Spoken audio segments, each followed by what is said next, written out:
The Background by Saki.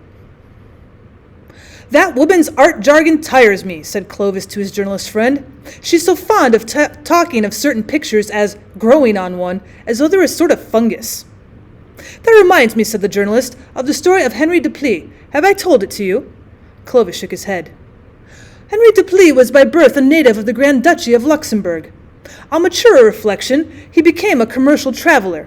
His business activities frequently took him beyond the limits of the Grand Duchy, and he was stopping in a small town of northern Italy when news reached him from home that a legacy from a distant and deceased relative had fallen to his share.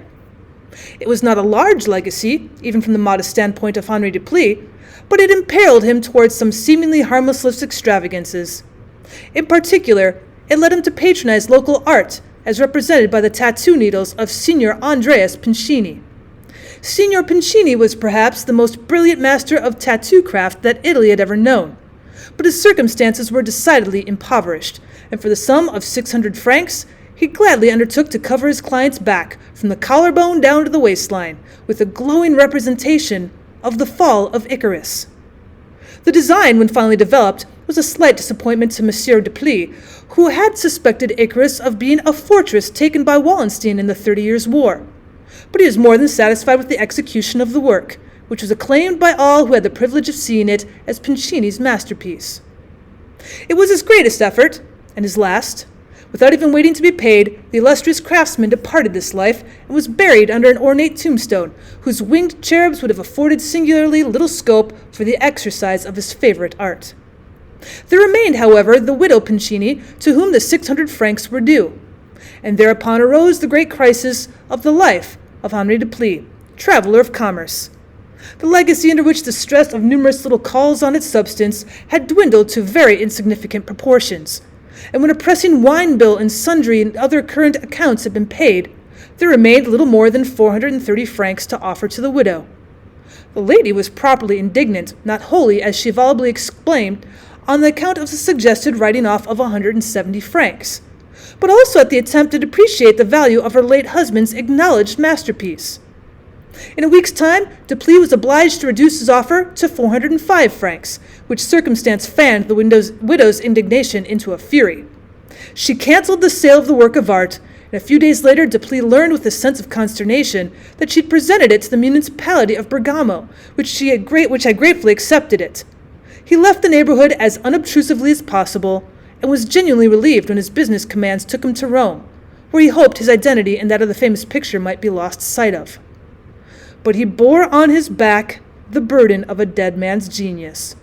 On presenting himself one day in the steaming corridor of a vapor bath, he was at once hustled back into his clothes by the proprietor, who was a North Italian and who emphatically refused to allow the celebrated fall of Icarus to be publicly on view without the permission of the municipality of Bergamo.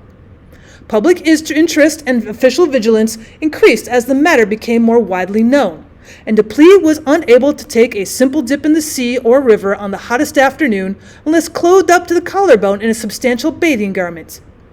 Later on, the authorities of Bergamo conceived the idea that salt water might be injurious to the masterpiece, and a perpetual injunction was obtained which debarred the muchly harassed commercial traveler from bathing under any circumstances.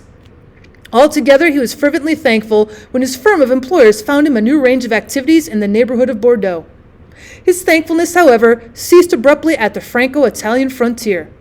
An imposing array of official force barred his departure, and he was sternly reminded of the stringent law which forbids the exportation of Italian works of art. The diplomatic parley ensued between the Luxembourgian and Italian governments, and at one time the European situation became overcast with the possibilities of trouble.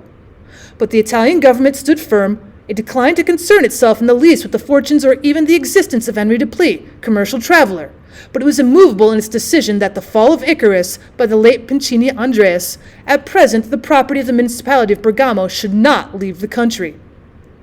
The excitement died down in time, but the unfortunate Deplis, who was of a constitutionally retiring disposition, found himself a few months later once more the storm center of a furious controversy. A certain German art expert who obtained from the municipality of Bergamo permission to inspect the famous masterpiece, declared it to be a spurious Pincini, probably the work of some pupil whom had employed in his declining years. The evidence of Deplis on the subject was obviously worthless, as he had been under the influence of the customary narcotics during the long process of pricking in the design. The editor of an Italian art journal refuted the conventions of the German expert and undertook to prove that his private life did not conform to any modern standard of decency. The whole of Italy and Germany were drawn into the dispute, and the rest of Europe was soon involved in the quarrel. There were stormy scenes in the Spanish Parliament, and the University of Copenhagen bestowed a gold medal to the German expert, afterwards sending a commission to examine his proofs on the spot, while 2 Polish schoolboys in Paris committed suicide to show what they thought of the matter. Meanwhile, the unhappy human background fared no better than before, and it was not surprising that he drifted into the ranks of Italian anarchists. 4 times at least he was escorted to the frontier as a dangerous and undesirable foreigner, but he was always brought back, and as The Fall of Icarus, attributed to Puccini Andreas, early 20th century, and then one day at an anarchist congress in Genoa, a fellow worker in the heat of debate broke a fial-full of corrosive liquid over his back. The red shirt that he was wearing mitigated the effects, but the Icarus was ruined beyond recognition. His assailant was severely reprimanded for assaulting a fellow anarchist and received 7 years' imprisonment for defacing a national art treasure. As soon as he was able to leave the hospital, Henri Deplis was put across the frontier as an undesirable alien.